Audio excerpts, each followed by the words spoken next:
All right, so now we're going to look at the third part of our review, discussion of the pre-midterm unit on institutions. Now, obviously, the exam is primarily on post-midterm material, but aside from the true-false section and the short answers where anything is fair game, we know that the structure of the institutions does impact both the politics and policy-making processes that we talked about since the midterm. So let's take a look. So we have the institutions of government as basically the three branches of government for our purposes, right? The institutions of government could be broader than that, but we will look at the three branches of the federal government. The legislative branch, and that's Congress, which is, as we know, bicameral, the House and the Senate. The executive branch, and that's headed up by the president with the bureaucracy under him. And we have the judicial branch, which is headed up by the Supreme Court with the lower federal courts under them. So we want to know which branches have which powers and how they check and balance each other. So we're going to keep those kind of things in mind as we look at each branch.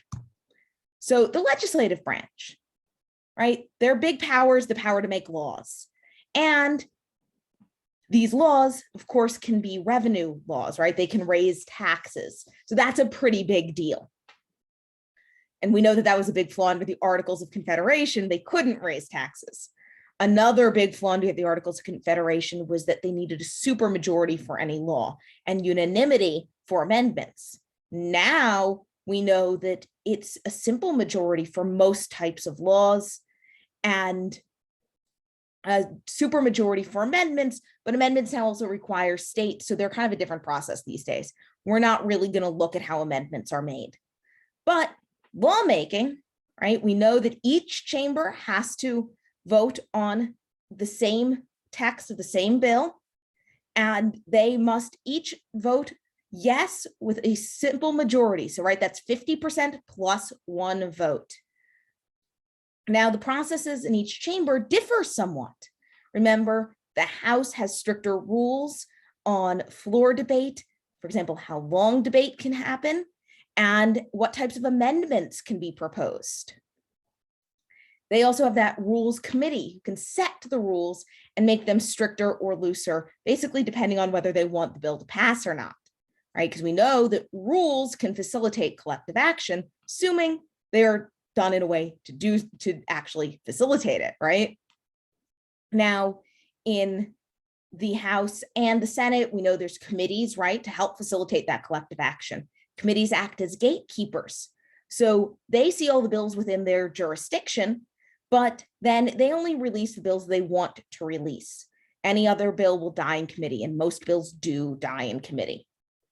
Now, each chamber will eventually, potentially, release a bill to the floor, it will get voted on, go to the next chamber and start all over, right? We know that.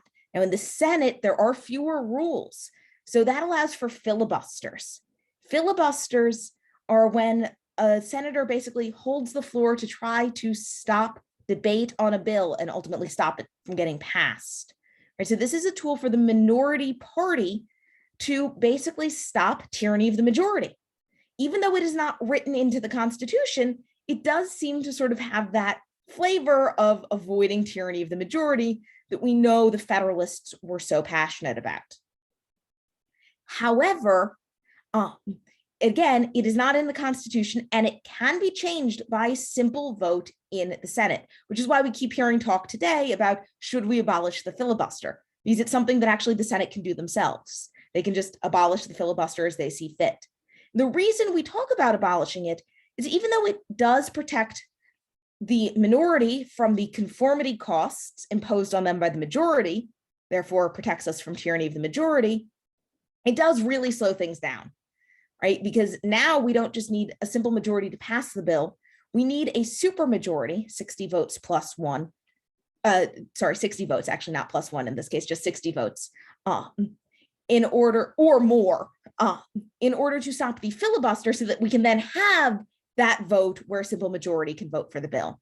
Right? So this is why we often talk about the 60 vote threshold in the Senate. It's not that we actually need 60 votes to pass a bill, but we need 60 votes to shut down a filibuster to be able to have the vote on the bill. right? So we know that that's what's going on in the Senate. So having the rule that prevents those in the House makes the House a little bit more efficient in that sense, right? Because again, rules can facilitate collective action. Now, what motivates legislators? Well, we know that their big motivation, their sort of primary motivation is reelection, right? Because any other goal they have, they can't reach if they're not reelected. So, if they want to make good public policy, or they want to gain power, or eventually move up to another higher office, if they don't win their reelection, they can't do any of those things. So they have to accomplish their goals by making us like them, right? If they do something that we as voters absolutely hate, we as their principals, right, them as our agents, we can just vote them out of office. So they can try to accomplish their goals by making good their goal of reelection, potentially by making good legislation. They can also accomplish it by position taking and some other strategies, right? And credit claiming, position taking, those kind of things that make the incumbency advantage so strong. Remember, we talked about those things that make the incumbency advantage strong later in our third unit when we were talking about politics and elections. Now, one important thing is to remember how seats are apportioned in each chamber. So, right, that comes from the Constitution. We know that the Senate, the upper chamber, has just equal representation. Each state gets 2 senators. But in the House, it's a little different. In the House, things are apportioned proportionally, right? So each state has a certain number of seats based on the amount of people living in that state, right? So what happens is every 10 years when we take the census and we count the people living everywhere, sometimes we will see that population has shifted and some states lose seats and some states gain seats. This is reapportionment. We are literally reapportioning the seats that belong to each state. You kind of think of it as like reallocating them, right? New York lost population, so we've lost a seat. So we have to reapportion things appropriately and take 1 seat away because we lost that population. Now, because reapportionment has happened and we've lost that seat in New York State, we have to redraw district lines because now we have one too many House districts. So we have to redraw the lines so that we have the correct number of House districts. So when we redraw the lines, we redistrict, right? And this process of redistricting, it can sometimes be controlled in a way that does so for political gain, right? So politicians redraw these district lines in a way that will give them sort of a political advantage. This is called gerrymandering, right? So these 3 concepts are related, but they are actually all distinct. So reapportionment is sort of the reallocation of seats in the House. Redistricting is just the redrawing of those district lines. And then gerrymandering is basically redistricting with political goals in mind, right? So we see, again, 3 related but distinct concepts. So if the legislative branch then makes the laws and we have these different people in the chambers depending on the Senate and the House, the different rules that govern the elections, we know, right, that the legislative branch has collective action problems because they have so many people, 100 senators and 435 Congress members. This is a lot of people, and we have to coordinate their collective action, right? So I've already highlighted when we were talking on the last slide, some of these tools that they have for solving collective action problems, right? I've also highlighted this when we were looking at the tools for collective action on review part 2. So take a look at that. And because we know that both chambers have different tools, right? We know they have structures that implement these tools, structures like committees, like our seniority system, right? Even parties and caucuses can help organize votes and facilitate collective action, right? So committees, seniority, and parties are 3 main ways to do it.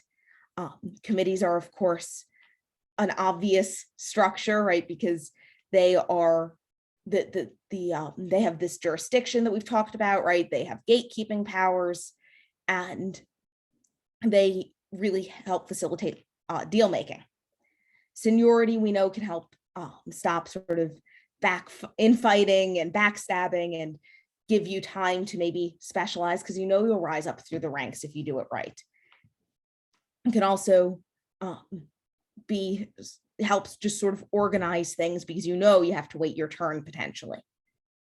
Parties really help, and we saw that when we talked about parties in our third unit after the midterm, right? They can help coordinate action because we know what everyone thinks and what they stand for, right? They give us a really good shorthand and know how people are going to behave.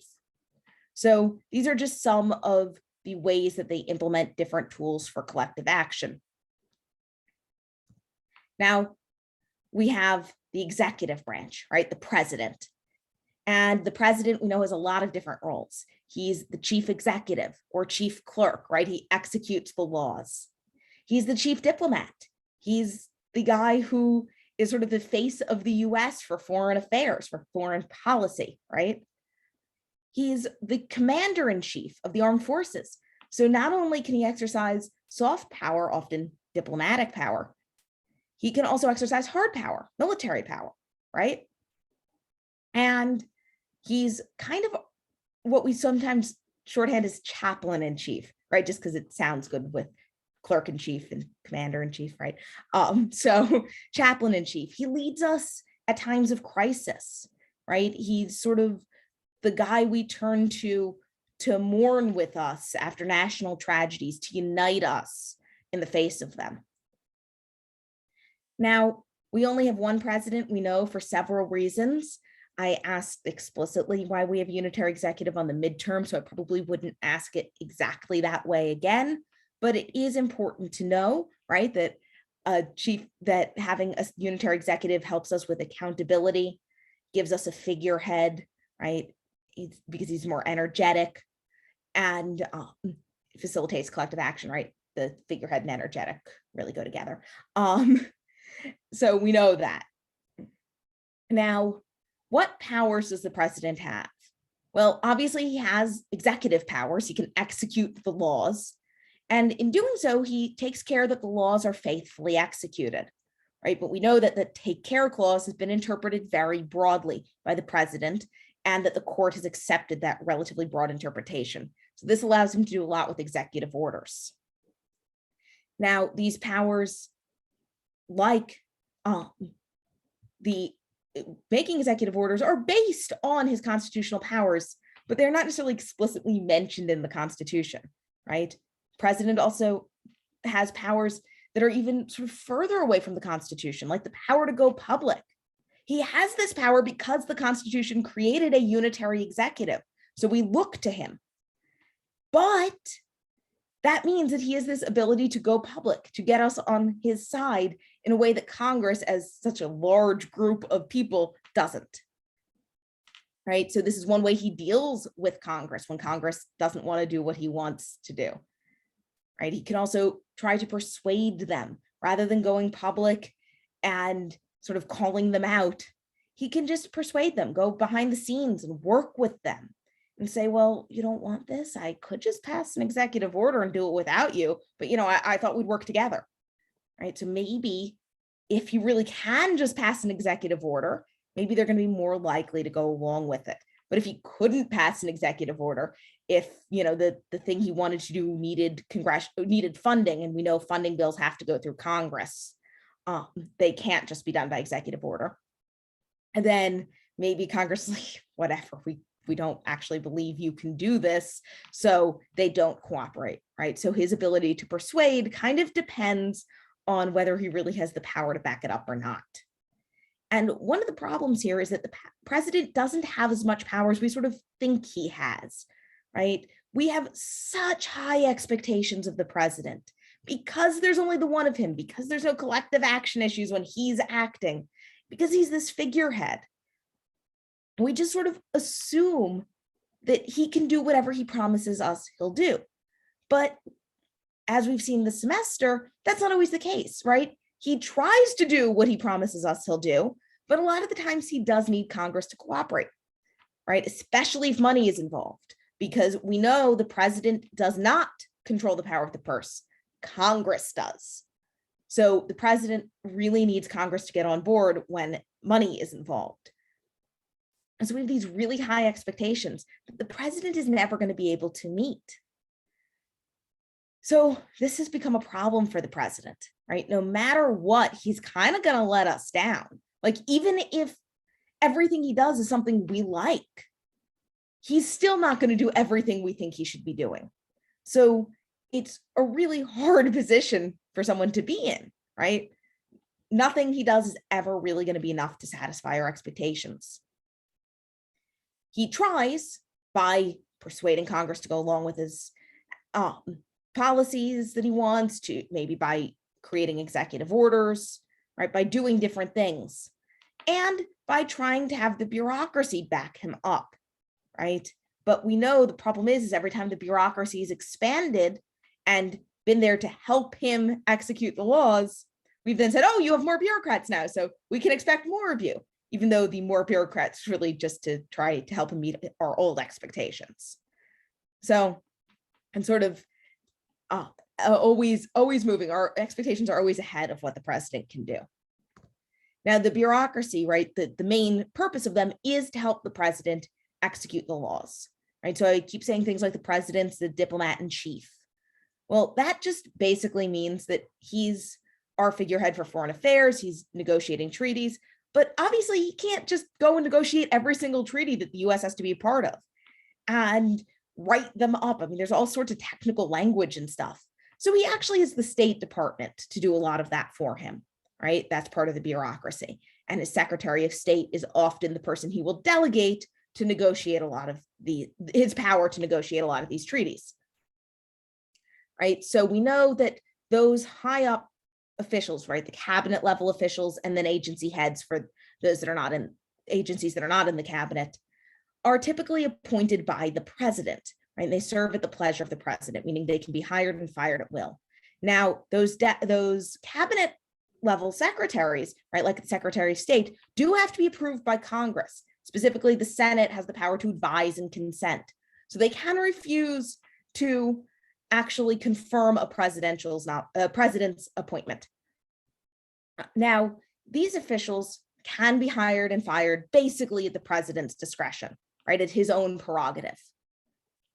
The hiring involves the Senate to an extent, and the firing might get some backlash from the public, right? If the person is particularly high profile, that might get the president some backlash, but he can still do what he wants. Now, lower in the bureaucracy, right, we know that most bureaucrats are actually protected by civil service laws, meaning that it's very, very difficult to fire them. And the idea is we don't want these people to be hired and fired based on politics, right? We don't want to go back to the spoils system that evolved from the Jacksonian bureaucracy, right? This rotation in office, as it turns out, can lead to incompetence, malfeasance, and corruption, and potentially even sort of a president getting shot, right? That's what happened with President Garfield. So, you know, we don't want to go back to that. We want a protected civil service, but we know this can sometimes protect people who are incompetent, which is one of the reasons we have red tape, right? To sort of protect us from people who might try to do their job in a wrong way in some way, right? So we hate red tape. Red tape slows everything down. It's awful, but it also protects us, right? So remember again that the bureaucracy really just helps the president execute the laws.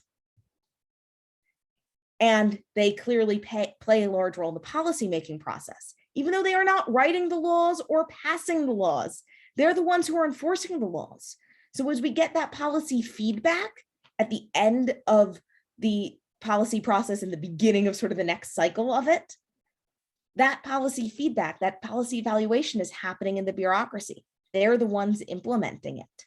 So they're the ones who are going to affect whether the policy does what it's supposed to do or not.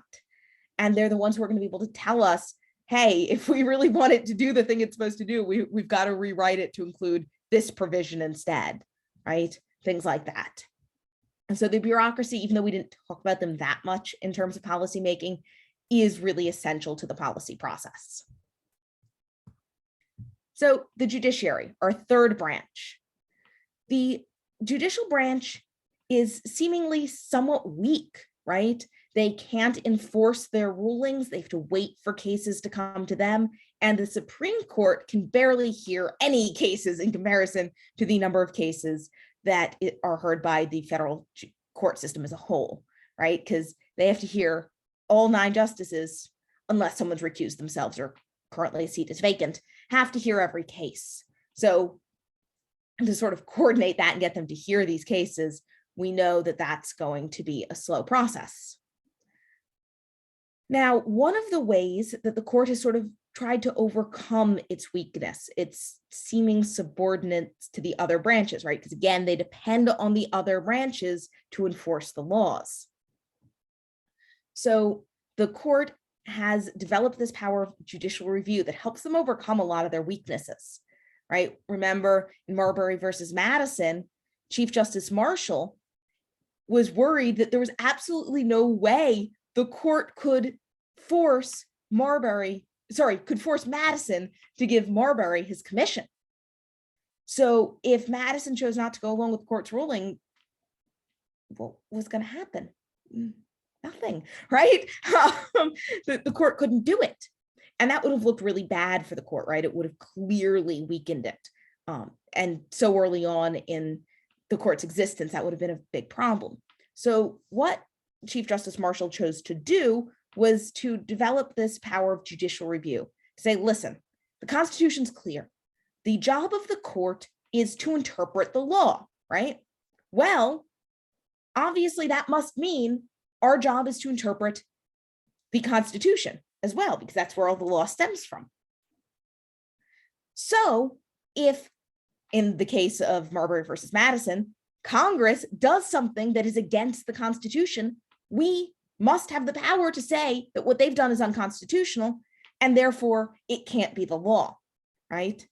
So in this circumstance, it was the expansion of the court's jurisdiction. But they have now applied judicial review in many other cases as well, right? The court has the power to say what the Constitution says and to declare any acts of any basically political branch, whether it's the 2 political branches, the federal government or politicians in the state governments, right? To say that anything that anyone does is unconstitutional and therefore not the law. So again, judicial review is basically just the power of the court to say that someone has acted unconstitutionally.